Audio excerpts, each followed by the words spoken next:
now that we got clarity on the Terence Crawford situation, Terence Crawford is now a free agent. And what I hate about this situation is that Terence Crawford is now going to have another long layoff. He was supposed to have a rematch with Spence in December, but Spence had surgery for cataracts.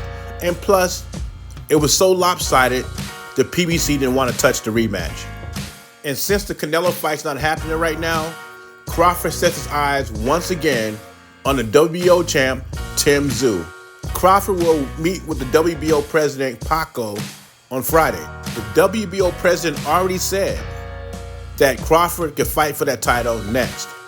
Since Crawford's the super champion at 147, he can move up to 154 and get a title shot against Tszyu, which I think would be a good fight. I think Tim's a good fighter, and I actually think Tszyu will give Terence Crawford a tougher fight than Errol Spence. If Crawford happens to get through Tszyu, then I don't know what's next for him. Because I know Bernie the Boxer, one of his trainers, said he got a call from Saudi Arabia. So maybe in 2025, Saudi Arabia is trying to hook up that Canelo fight.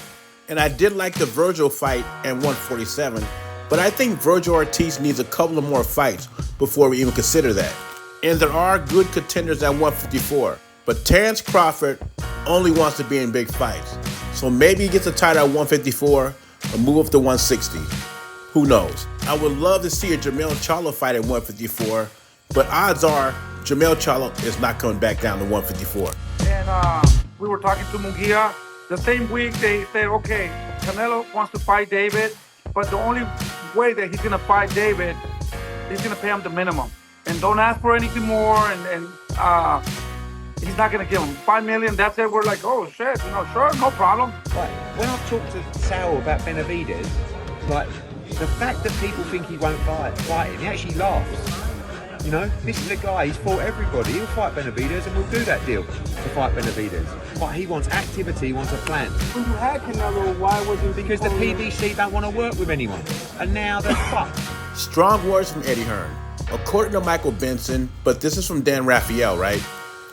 The PBC was willing to pay Canelo his purse for the Charlo fight, but only if he agreed to fight David Benavidez afterwards.